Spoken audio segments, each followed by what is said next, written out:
Hoje, inspirados pelos espíritos que aqui estão, eu vou revelar para todo o grupo de Frei Luís, para todos os irmãos que assistiram à maravilhosa reunião de ontem no santuário, os meios mais fáceis para não adoecermos, para curados do espírito, porque sem o espírito curado o corpo não se cura. E há uma palavra no nosso vocabulário: disciplina. Sem disciplina, nós não poderemos realizar o que eu chamei aqui a meta, o teleios dos gregos. A disciplina é algo necessário na vida, mormente aquele que quer manter o intercâmbio com a vida verdadeira,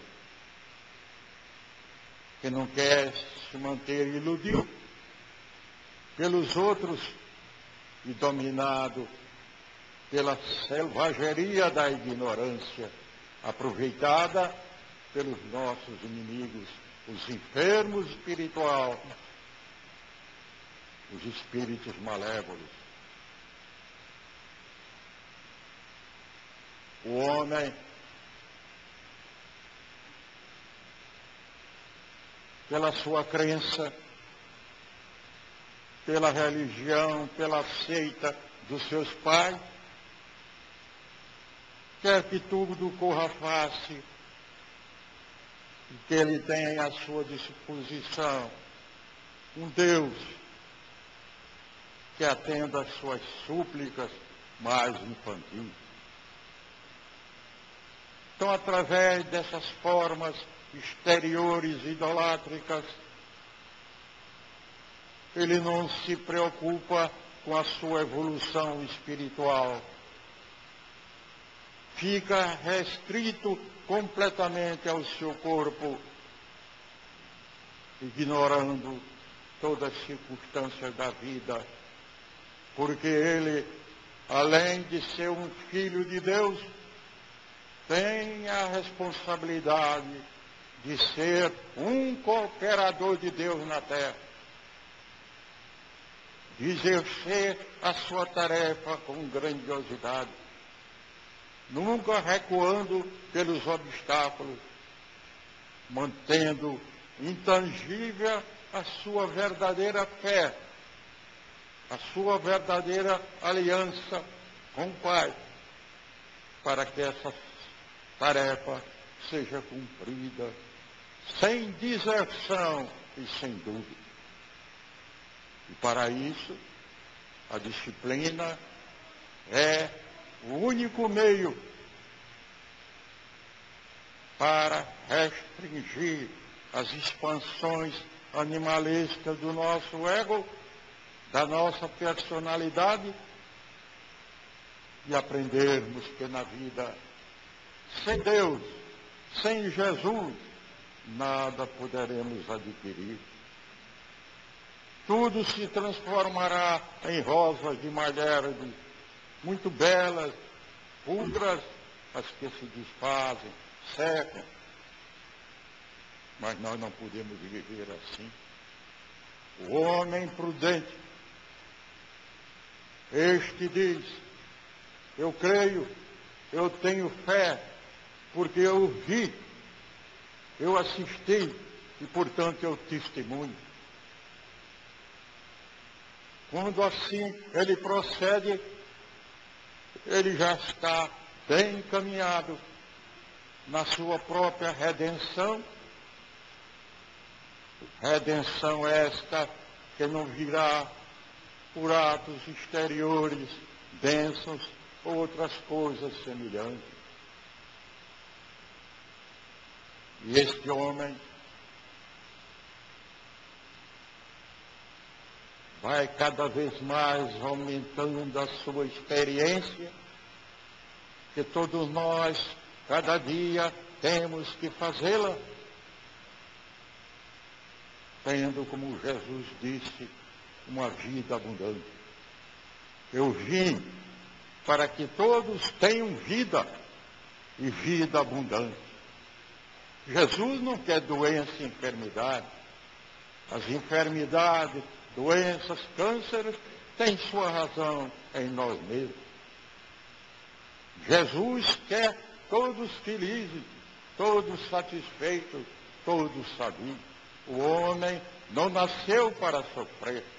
Ele sofre em consequência dos seus desatinos, da sua preguiça mental, do seu horror às coisas do espírito, como algo nefando que ele tem que repelir como um bote de uma serpente. Mas para que ele estabeleça esta comunhão com Deus, ele tem necessidade imprescindível da disciplina orientadora. Essa disciplina orientadora não vem do nosso erro, da nossa consciência. Vem da consciência profunda do nosso eu divino, que nos alerta para que cuidemos destas coisas. Porque quando Jesus visitou lá de Marta e Maria, Maria ouvia tudo atento a respeito do que Jesus ensinava. A outra irmã, afadigada, cuidando só de coisas materiais, censurava a irmã porque ela estava atenta às palavras de Jesus. Jesus, que compreendia tudo, lhe disse: Marta, Marta, porque tu vives tão atarefada e tão preocupada. Maria escolheu as coisas melhores da vida para que ela tenha o seu fruto.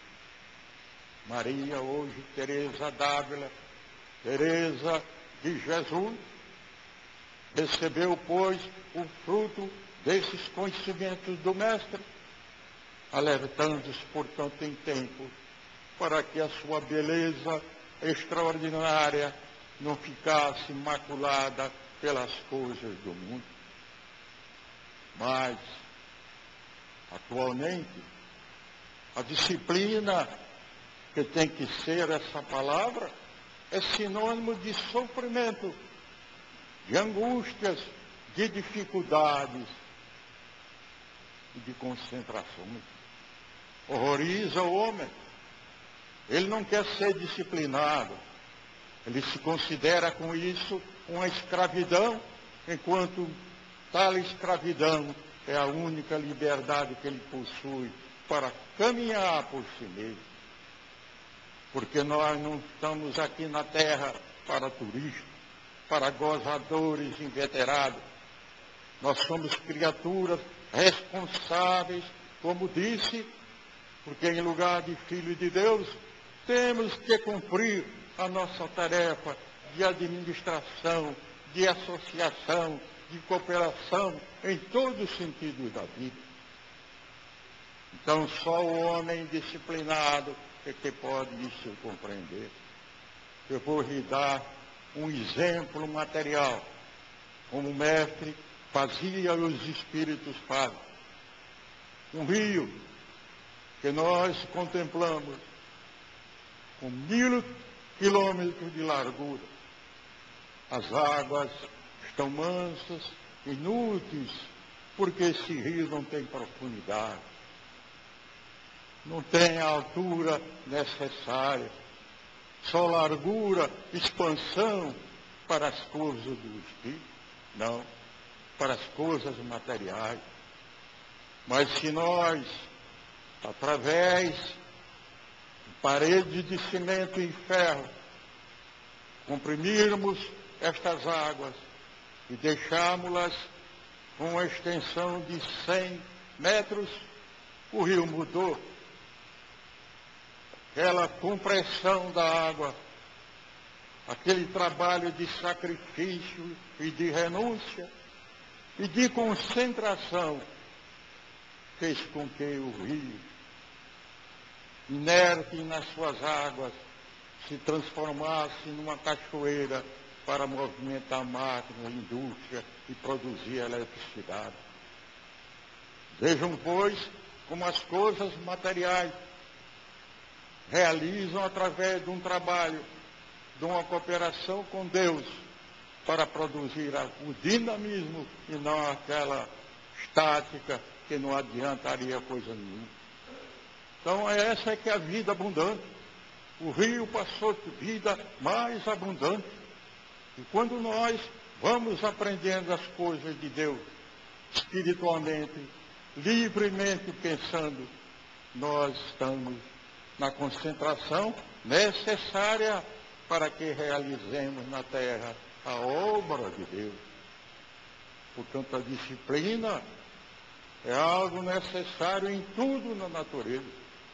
Sem disciplina, nós fracassaremos se queremos nos guiar para as coisas do Espírito, não para obtermos resultados e recompensas, porque nada deve se fazer mirando uma recompensa que não tem valor nenhum.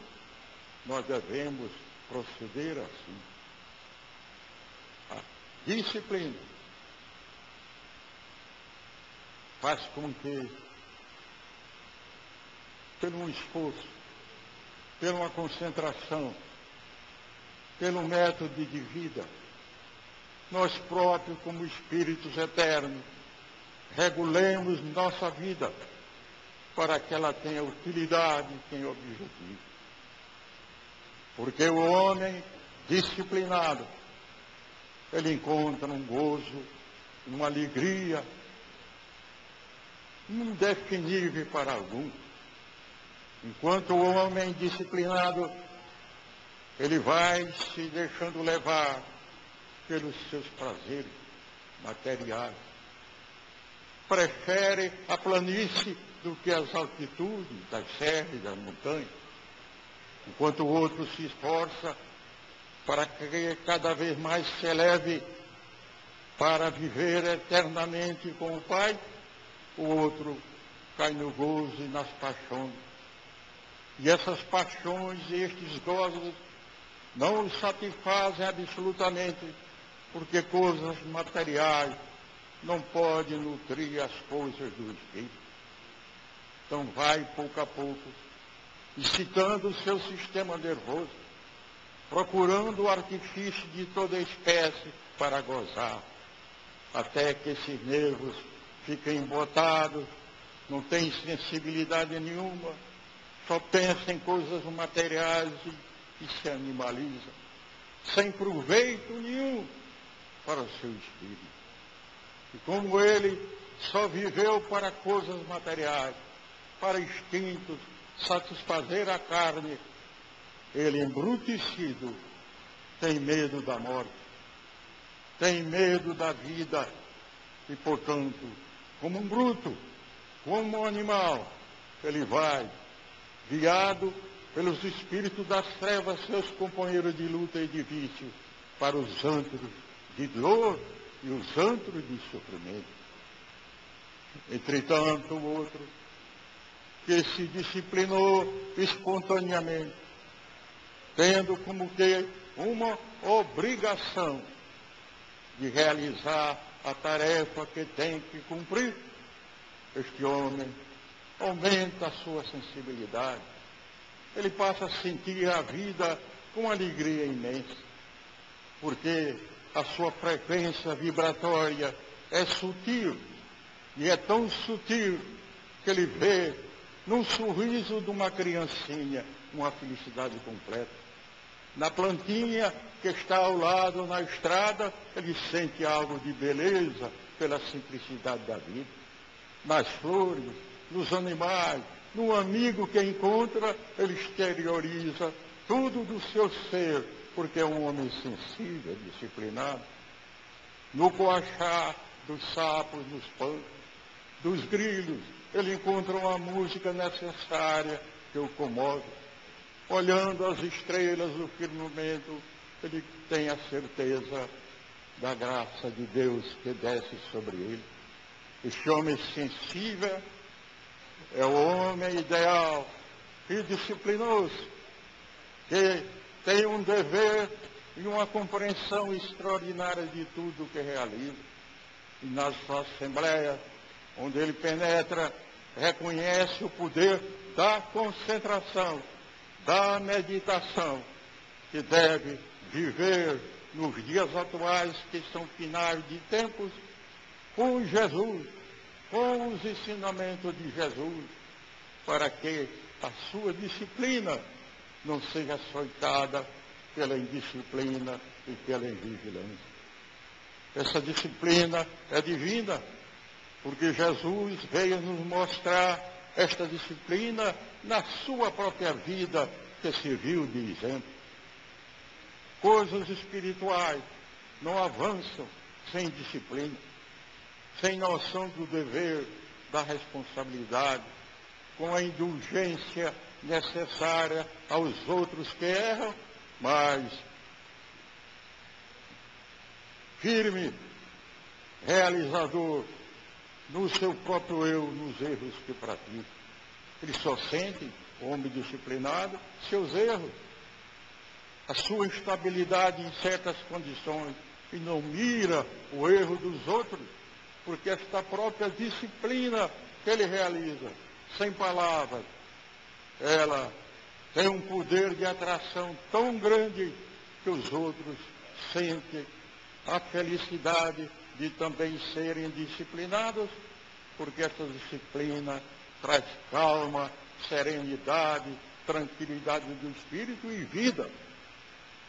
Este homem não adoece, este homem vence o tempo, porque pela disciplina ele só quer usar esse tempo para o bem dos outros, para o bem da humanidade e o amor à verdade. Jesus disse: aquele que conhece a verdade se libertará. Mas essa libertação só se realiza com a disciplina estreita, dos caminhos estreitos que Jesus nos traçou, porque ele disse: a estrada que ele nos leva ao reino de Deus, ao reino do Pai, é estreita, pedregosa, cheia de acúlios e espinhos. E, portanto, ele caminha nessa meta, porque está disciplinando o seu corpo e o seu espírito úteis. Este é o cooperador de Deus, é o homem universal, é o homem integral em todo sentido. Como médico, ele não tem medo das enfermidades. Como médico, ele enfrenta os doentes com amor. Como médico, ele pratica o bem e a caridade espontaneamente, porque acendeu pela disciplina a centelha divina que está dentro dele. Então, meus irmãos, médios, companheiros de grupo, tenhamos cuidado com as nossas reuniões. Nosso grupo é um grupo cósmico, destinado ao terceiro milênio, pela uma disciplina que o tem arrastado até agora. A disciplina é um dom da vida, eleva todos os edifícios, todas as construções materiais e espirituais. Mesmo nesta disciplina, nós compreendemos o que o Pai nos diz através de Jesus. Ninguém vai ao Pai senão por mim. Ninguém vai ao Pai senão por mim. Vê esse barulho lá fora. Fecha a porta.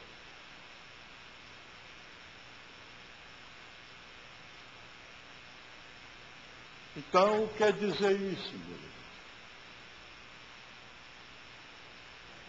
Há uma confusão na humanidade que confunde Cristo com Jesus. Jesus humano, filha de Maria, foi ungido pelo Cristo, ungido pelo Cristo, o Logos divino. Esse Cristo e esse Logos ungiu, e como ungido de Deus, ele é conhecido como Cristo. E o homem nunca irá a Deus, que é a sua missão, sem ser pelo Espírito de Deus. Esse Cristo ungido realizou o crisma. Nos disse Jesus que ninguém iria ao Pai senão por ele. Não é através do Jesus humano que nós iremos ao Pai. É através da unção que ele recebeu do Pai, Espírito Divino, absoluto e total, que ele se divinizou. E como Espírito Divino, ele veio nos ensinar, quando era apedrejado, vós todos sois deuses. Deuses são espíritos crísticos que realizaram a sua redenção, a sua libertação das coisas para se engrandecer e caminharem pelo Pai. Porque só o Espírito de Deus, dentro de nós, pode proporcionar que recebamos a graça do Pai e possamos viver tranquilos e felizes como o Espírito de Deus. Portanto, redenção não foi feita numa cruz. A redenção foi feita pelo aparecimento do Cristo, da essência divina, daquela partícula essencial do Pai eterno, Deus onipotente e poderoso. Então ele, que nos criou, deixou esta unção dentro de nós, de uma divindade, que o homem nem conhece, porque o ego material, a personalidade, liga-se mais às coisas da terra, porque ele pensa que nisso está a sua felicidade, e nesta situação degenerou espiritualmente, porque se esqueceu da partícula divina que está dentro de nós. E este esquecimento, esta obliteração, se realiza de uma maneira tão crescente, porque as seitas, as religiões ensinam que a redenção tem que ser feita por uma casta, por uma grei, que se considera privilegiada, ligada a Deus. Só ela tem o direito de abençoar. E estas bênçãos que se fazem afastam completamente o homem da sua redenção. O homem só se redime através da sua própria redenção, autorredenção, o que se chama cristificação. Toda criatura que tem que seguir e deseja freneticamente seguir o Espírito para viver em paz e ajudar os outros, tem a obrigação de se cristificar. Sem cristificação, nós nada conseguiremos espiritualmente.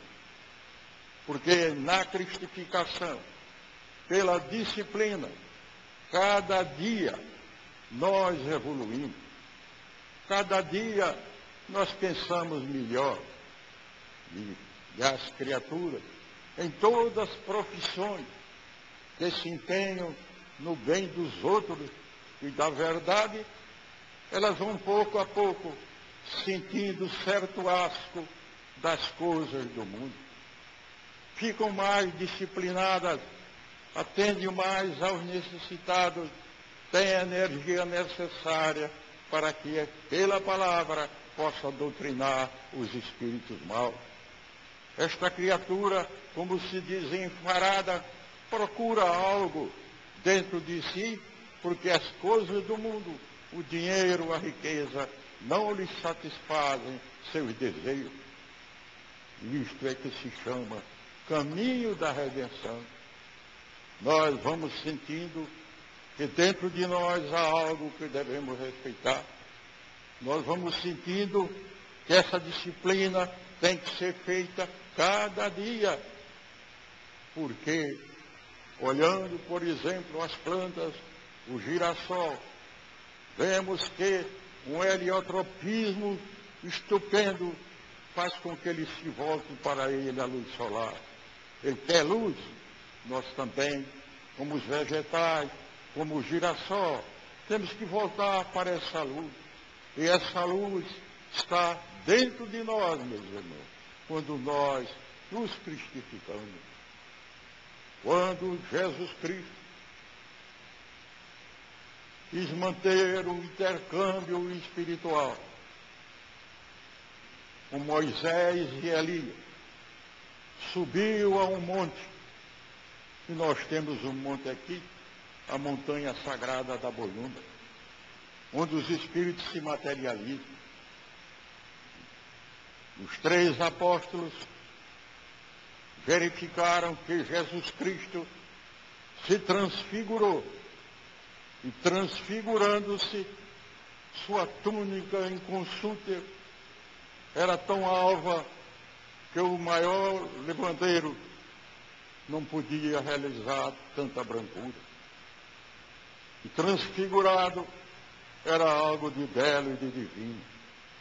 Nesta ocasião, o seu Cristo interno resplandecia, porque ele, neste momento, estava ligado ao Pai, como nós devemos, cada hora, cada instante, em cada reunião, estarmos silenciosos para obtermos essas bênçãos do Pai. Então, Moisés e Elias se materializaram. Eles ficaram, os 3, apavorados, mas era tanta beleza, tanta suavidade, tanta tranquilidade desses espíritos de luz materializados, que eles ficaram embevecidos. E logo que essas materializações se desfizeram, uma nuvem cercou Jesus e se realizou um fenômeno de voz direta: este é meu filho bem amado. Era a voz do Espírito de Deus. Era a voz como nas nossas reuniões tem as vozes diretas. Então Jesus lhes recomendou, embora ele oferecesse de fazer ali 3 barracas, uma para Moisés, outra para Elias e Jesus, Jesus lhe pediu que não era tempo e que não relatasse só depois da sua desencarnação. Não eram 12 apóstolos? Porque Jesus Cristo só levou 3. 3 médios de materializações, meu irmão. Nem todos podem assistir a essas coisas. E, portanto, esse ensinamento do Evangelho nos ensina dos cuidados, das preocupações, das disciplinas que nós temos que manter nos nossos santuários para ajudar a maior número de irmãos. E quando recebermos uma demonstração, não pensemos que foi para fulano ou cicrano. Pensemos que é para nós mesmos, porque estamos cheios de defeitos e procuremos, quietos e serenos, sem usar a língua, praticar, realizar tudo em contrário daquilo que fazia. E esta disciplina própria leva também à cristificação. Então nós não vivemos mais. No mundo, nós vivemos debaixo de uma força que se chama teotropismo. Vivemos para Deus, nosso Pai, a quem agradecemos tudo. E assim procedendo com esta disciplina, podemos ser curados simplesmente pelo Espírito de Deus, através desta disciplina, por nós mesmos. Porque quando o homem acende a chama do seu Cristo interno, ele vai realizar coisas referentes à vontade de Deus. E ele se torna um Deus pequenino, como Jesus Cristo dele.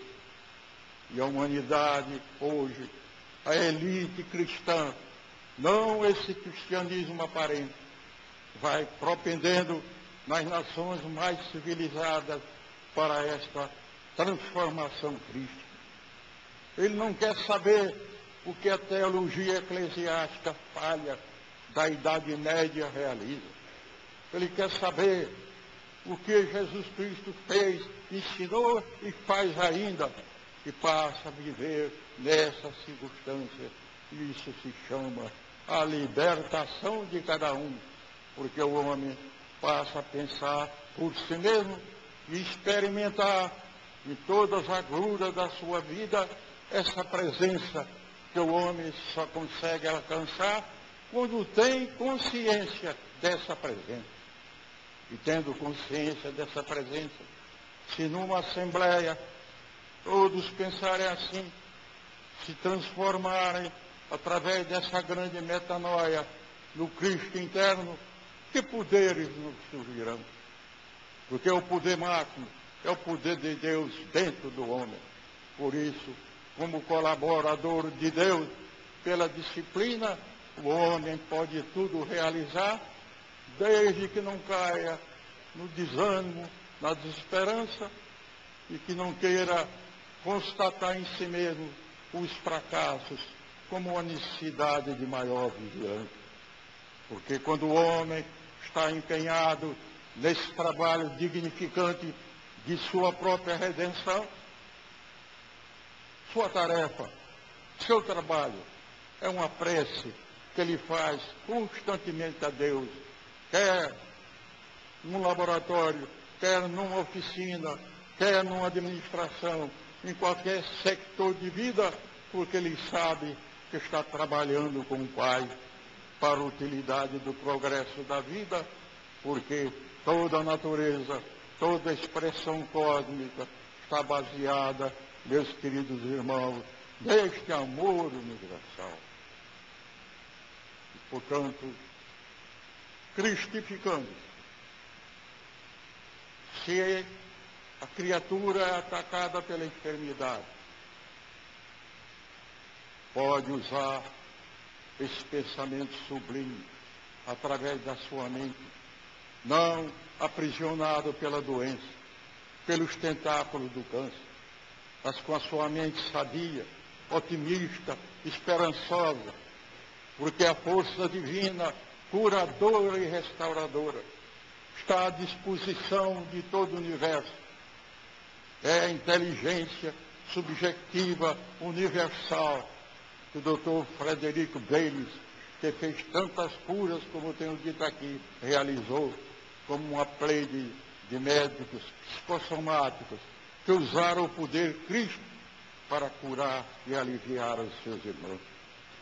Então, esta criatura, pensando no seu Cristo interno, nessa força divina, passa a vibrar no otimismo. No meu espírito, que já está purificado pela dor, não há câncer, não há doença alguma. Meu espírito está santo. E nesse instante, a força divina, curadora, atua nele, para que, num instante, possa ser isto realizado de acordo com o desígnio e vontade de Deus. Não é estar de mãos postas orando, pedindo a cura, desassossegado, desesperado. Não adianta. Não adianta, porque o homem tem Deus em si. O homem tem a força em si. Cada um deve caminhar pelos seus próprios pés e não de muletas, com conselho de outros que nada entendem acerca das coisas espirituais. Portanto, é tão útil, pois, essa cristificação na nossa vida diária, porque nós arrastamos nessa vida, através dos nossos exemplos, outros companheiros. A fraternidade vem como uma grande família. Todos conhecem aquele místico alemão, Mastercard. Para corroborar o que afirmo, ele escreveu, o homem que considera Deus longe, o homem que não anseia para encontrar Deus dentro de si, o Cristo logo. Este homem está sujeito a desapontamento extraordinário, porque Deus não deve ser procurado longe de nós. Deus está conosco, em cada irmão do nosso lar. É por isso, meus irmãos, que nós não devemos ver numa criatura chagada, suja e faminta. Ali dentro está uma centelha divina. Ali dentro está um Cristo que aquela criatura não conhece. E Jesus, nas suas últimas palavras, declarou: aquele que fizer o bem, a caridade a um desses meus pequeninos, é a mim mesmo que está fazendo. Portanto, esse chagado, esse aflito, essa criatura imunda que repelimos, é achado, é a porta para nos aproximarmos de Jesus e nos cristificarmos. Porque Ele vem, através do auxílio que nós distribuímos, fazermos que nós não praticamos o bem, mas que sejamos bons através da disciplina que se realiza. Isso é que Deus quer, todos bons, sem espera de recompensa. Por isso a caridade é algo extraordinário que deve ser, através da nossa disciplina, o sustentáculo da nossa vida. É o farol que ilumina os nossos caminhos. Porque a caridade, no ouvir, como estão fazendo, melhora a nossa audição. Mas a caridade, pela prática, melhora o nosso coração. E o nosso coração, vibrando de amor pelos outros, vibra com Deus, vibra com o nosso Pai Celestial. Nos primórdios do cristianismo, Cristo era considerado como a luz do mundo, como um farol luminoso. E que, portanto, os homens não podiam, naquela ocasião, se integrar na sua individualidade, porque o eu divino dentro de nós é a nossa individualidade. Quando nós desencarnamos, vamos vestir outras vestes, meus irmãos. As diversas personalidades reencarnatórias, essas personalidades se unem no indivíduo. Esse indivíduo é o Cristo em nós. E essa divisão nos dá a deificação necessária do homem para que ele possa fazer o bem e a caridade e ter em si os poderes que o Pai delega a todos os seus filhos. Quando tudo isso é feito com simplicidade, com muito amor e com muita bondade. Então, qual é a obrigação nossa? Há processos para que cada dia nós melhoremos. O filósofo suíço Rudolf Steiner criou uma escola antroposófica, mostrou a necessidade de cada um de nós, cada dia antes do deitar, pegar uma obra espiritual, lê-la, meditar nela, até que os quadros fiquem na nossa consciência de vigília. E essa meditação, realizada ou através do Evangelho, ou através do Sermão da Montanha, ou através do Bhagavad Gita, ela penetra em quadros E quando todos nós dormimos, nós nos desdobramos para a vida do Espírito. Vamos realizar a vida espiritual. Mas o homem disciplinado, que só viveu para os seus gozos, este se deita como um bruto pensando nestas coisas, e vai ser acompanhado durante o sono por um cortejo de espíritos semelhantes, porque o semelhante atrai o semelhante. E cada vez mais seu corpo astral, o perispírito, fica impregnado de miasma.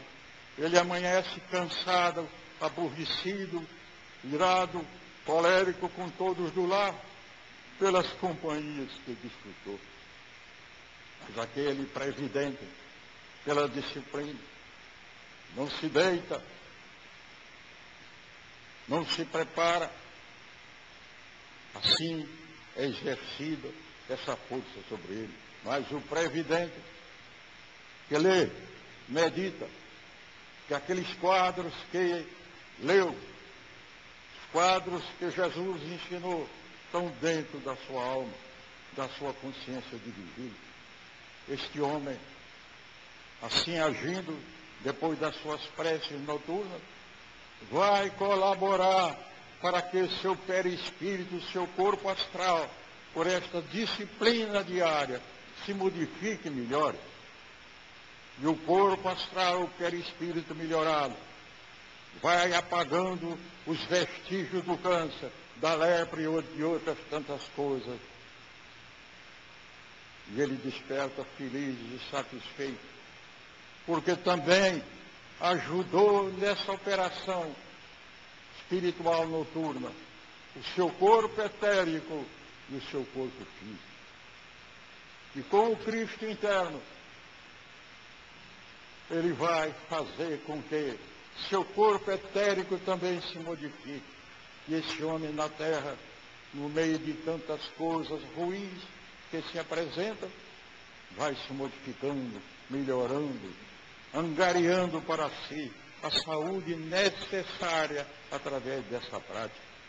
Portanto, todos os médios do nosso grupo, todos que vão assistir e assistem às reuniões de materializações, nas vésperas, cada dia, não custa dedicar meia hora para essa leitura e essa meditação.